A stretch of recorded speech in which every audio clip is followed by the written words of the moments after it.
Malinis ang ating kubo.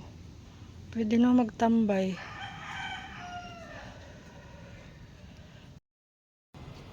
Gandang hapon po.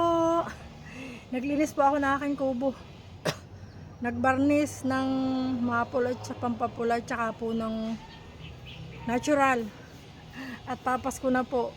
Mga anak ko di nagtatambayan. Bye bye po.